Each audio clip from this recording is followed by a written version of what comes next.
हम लोगों के 40 साल के प्रयास का एक परिणाम था। क्या परिणाम था? एससी, एसटी, ओबीसी और माइनॉरिटी यानी मुस्लिम लोग एक जाजम पे आ चुके थे। ये हमारे मिशनरी साथी जानते हैं, जो हमारे मिशन से जुड़े हुए हैं वो लोग अच्छी तरह जानते हैं कि हमने एससी, एसटी, ओबीसी और माइनॉरिटी चारों को एक जाजम पे लाया था। लाने में हम सफल हो गए थे, लेकिन हमारी उस सफलता से दुश्मन घबरा गया था, डर गया था, और डर की वजह से उसने क्या किया? हमें फिर से तोड़ने का काम शुरू। सबसे पहला हथौड़ा चला धर्म के नाम पर हिंदू और मुस्लिम यानी ओबीसी और मुस्लिम यानी कि जो धर्म परिवर्तित लोग हैं उनके बीच जो भाईचारा बन रहा था, उस भाईचारे को खत्म करने के लिए हिंदू मुस्लिम भारत पाकिस्तान करके और पूरा का पूरा तहस नहस कर दिया और मुसलमानों के अगेंस्ट हिंदुओं को खड़ा कर दिया, हिंदुओं के खिलाफ मुसलमानों में नफरत भर दी। ये उनका पहला कदम था। फिर दूसरा कदम क्या था? दूसरा कदम था एससी, एसटी और ओबीसी के बीच में दरार डालना। एससी, एसटी और ओबीसी के बीच में, और उन्होंने एससी, एसटी और ओबीसी के बीच में भी दरार डालने में बड़े पैमाने पर सफलता हासिल कर ली। जातिवाद को पनपाया, ठीक है ना। ये साधु संत बाबे मंदिर वगैरह ये बना करके ये जो मंदिरों से बाहर रहने वाले लोग और मंदिरों के अंदर जाने वाले लोग, जिनसे पैसा लेना जिनसे नहीं लेना, उनके बीच में दीवार खड़ी की और उन लोगों को कहा कि तुम्हारे देवी देवता भगवान इन अछूतों के भीलों मेघवाड़ों के साथ जाने से ही नाराज हो जाते हैं। ऐसे करके उन्होंने हमारे बीच में खाई की और हमारा बड़ा भाई ओबीसी और एससी, एसटी को अलग किया। अब उनका आखिरी वार है जो चल चुका है। बच सकते हो तो बच जाना।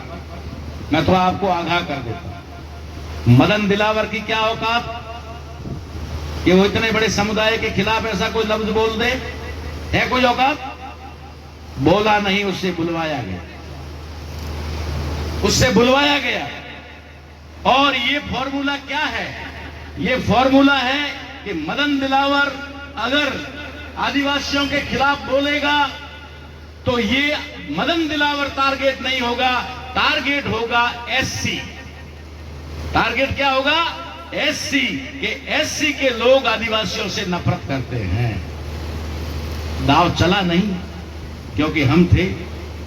दाव चला नहीं, हमने दाव चलने नहीं दिया। हमने पहले ही स्टेटमेंट में कह दिया कि ये मदन दिलावर का व्यक्तिगत स्टेटमेंट है, इसमें एससी भाइयों का कोई दोष नहीं है। ये मदन दिलावर जो बीजेपी में है और बीजेपी से पहले आरएसएस में है और आरएसएस का होने के नाते ये उस विचारधारा का है, उस विचारधारा का होने के नाते उसने ये स्टेटमेंट दिया है। उससे पहले भी उसने ऐसे कई स्टेटमेंट दिए हैं और उससे पहले उसने हमारी बहन हेमलता के साथ भी अत्याचार किया, रिटायर उसको सस्पेंड किया या बर्खास्त किया।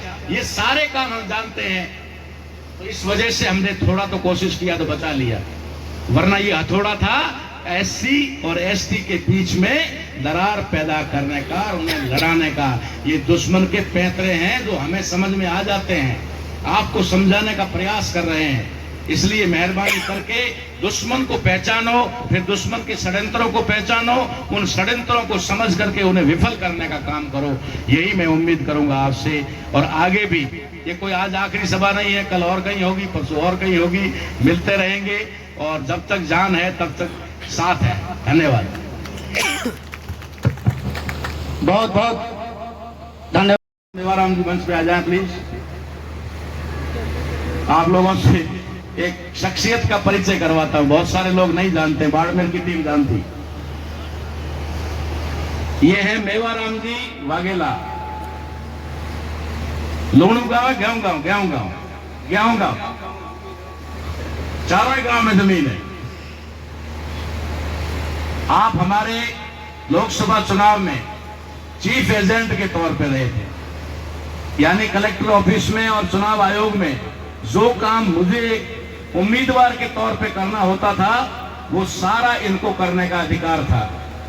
और इन्होंने, ये आपको धन्यवाद देंगे, उससे पहले मैं इनको धन्यवाद दे दूं कि इन्होंने उसे बखूबी निभाया और कहीं पर भी प्रशासन से या कहीं से भी किसी भी प्रकार की इतनी सी भी शिकायत नहीं आने दी, कहीं पर भी। इतना मतलब बढ़िया तरीके